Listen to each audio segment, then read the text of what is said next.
Hello everybody, Tyranno here, and today I'd like to talk about something I've been meaning to talk about for a little while now, namely Hungarian tanks, or more specifically, how they should be added into War Thunder, and whether they could be added in as an independent tech tree. Now the thing that spurred me to make this video was the inclusion a little while ago of two Hungarian tanks in the Battle Pass system, namely the Toil D2A and the Turan 2 medium tank. Now while I'm happy to see Hungarian tanks added into the game, I'm not desperately happy by the fact they were added via the Battle Pass system, as this is not necessarily the fairest way of adding them into the game, as it does prevent many players from getting these vehicles. So I've made this video basically to explore alternative options for adding Hungarian tanks into War Thunder, whether this be via a subtree, a fully independent tech tree, or some third option. Just to confirm, I will do a video taking a more in-depth look at Hungarian vehicles at a later date. Just to give a brief summary on the main vehicles featured in this episode, the vehicle on the top left is the 39M Csaba, a lightly armoured car with a 20mm anti-tank rifle. The vehicle on the left is the Toil D light tank, with the Toil D1 and 2 being lightly armoured tanks with an anti-tank rifle for an armament, with later upgrades in the 2A and the Toil D3 giving them a 40mm cannon and thicker armour. The vehicle at the top is the Świnyi 1 and 2 assault gun / tank destroyer, decently armoured and coming in a 75mm anti-tank gun variant and 105mm howitzer variant respectively. The vehicle in the top right is the Turan, with the Turan 1 being somewhat similar to the early Panzer III with its 40mm cannon, the Turan 2 being similar to the early Panzer IV with its short 75mm howitzer, and the Turan 3 being similar to the Panzer IV F2 with its long 75mm gun and thicker armour. The vehicle on the right is the 40M Nimrod, a modified L-62 self-propelled anti-aircraft vehicle that was used more in the tank destroyer role. And lastly, and controversially at the bottom, the Tars Heavy Tank, a Hungarian attempt at producing a heavy tank that is somewhat similar to the German Panther. A prototype hull was constructed and finished, or mostly finished, while work was continued on the turret and a 75mm gun to be placed in the turret while the proper armament was constructed. Unfortunately for the Hungarians, this was halted by a bombing raid that destroyed the factory and the prototype. Now, on to the main point of the video, how to add Hungarian tanks to War Thunder. And the way I see things, you've got a few different options. One, you've got a subtree, as we've done with the South Africans in the British tree. Two, a mostly Hungarian tech tree, somewhat based around how the Israelis have been added in. 3, a tech tree that is somewhat based around the Chinese tech tree, so you've got a lot more copy-paste vehicles and foreign vehicles. And lastly, a tech tree that is involving lots of nations. I call it the Warsaw Pact tech tree. So lots of different nations: Hungary, Romania, Bulgaria, Poland, and Czechoslovakia / Czech Republic. Now to start off with, we have the Hungarian subtree. And as you can see here, we've got a decent amount of vehicles, 24 in total, 7 of them are premium, and with the remaining 17 being regular tech tree vehicles, with most of these being within the main subtree line, but the remainder, mostly tank destroyers and self-propelled anti-aircraft weapons, being put wherever in the tech tree they can be used to plug gaps. The tech tree it will be in will most likely be Italy. It makes more sense for it to be Germany from a historical point of view, but from a gameplay perspective, Italy is definitely the tree that could benefit the most from having a Hungarian subtree. Now the main advantage of having a Hungarian subtree is it is comprised entirely of Hungarian vehicles, apart from the T55 AM, which may not necessarily be added in because of the massive gap in the tiers, but otherwise is entirely Hungarian vehicles.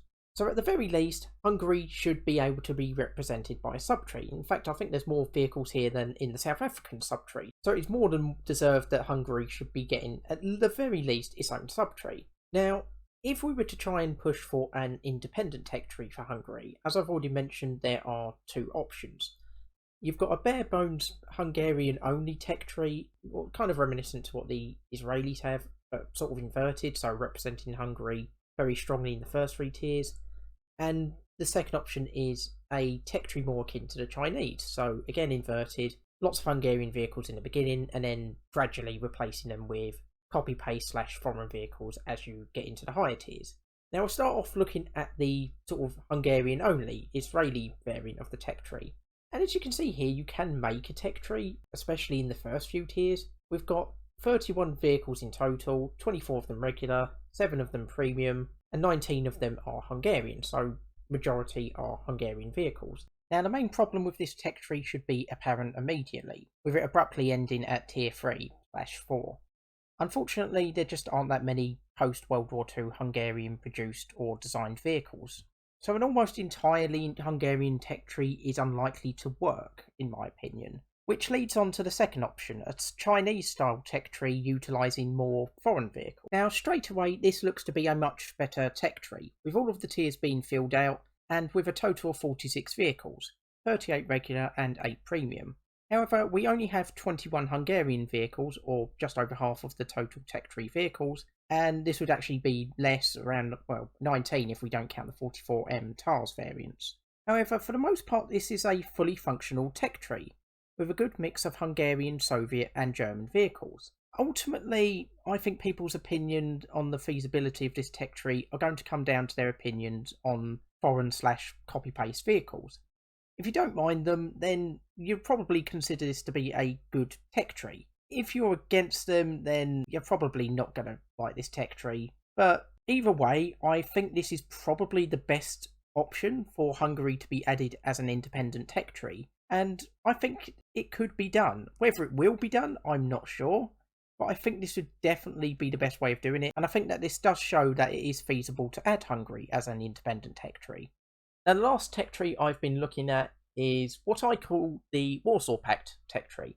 And as you can see here, it is greatly expanded. And yes, there was a lot of colour coding and bolding and italics to try and denote all the various different nations. As you can see here, Hungary, Romania, Bulgaria, Poland, and Czechoslovakia/Czech Republic. And this is a way of adding nations that would not necessarily be able to have their own tech tree, or even their own sub-tree in some cases. Now, we've got 65 vehicles in this tech tree, 11 of them are premium, 54 are regular, so already this tech tree is bigger than Sweden and Japan, and about the same level as China, and 46 of the vehicles in this tech tree are made by these nations, so we've reduced the amount of foreign-built vehicles by a lot, only needing a few to fill in the odd gaps.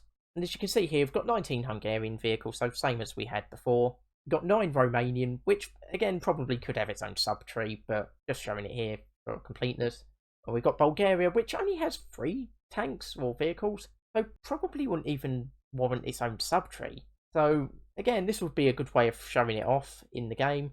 Poland has 11, so again would probably warrant its own sub-tree. And of course we've got the Czech Republic/Czechoslovakia with 4 vehicles. So this is a way of those nations all being represented in a way that they may not otherwise be represented in War Thunder.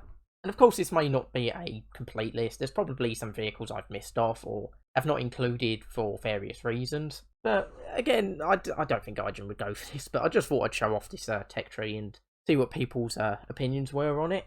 So, having looked at the various different sub-trees and tech trees, can Hungary be added as an independent tech tree in War Thunder? I believe the answer is yes.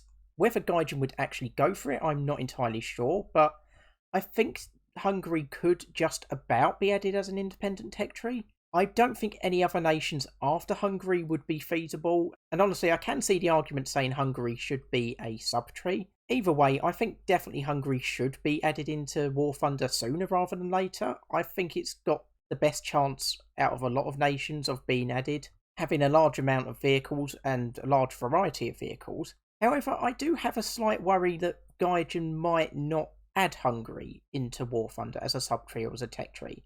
As I pointed out at the beginning of this video, the thing that prompted me to do this was the inclusion of 2 Hungarian vehicles, the Toil D2A and the Turan 2, as Battle Pass vehicles, not even as premium vehicles.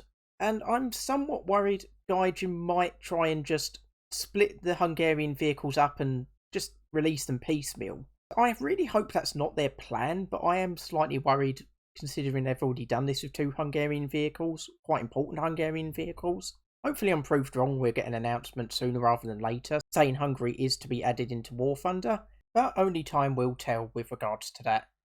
So that brings us to the end of the episode. However, I'm interested in hearing your opinions on a Hungarian tech tree. Should Hungary be added into War Thunder? Should it be a sub-tree or a tech tree? What do you think of the tech tree shown in this video? Like I say, I'd be interested in hearing your comments. And thank you for joining me today, and I'll see you next time.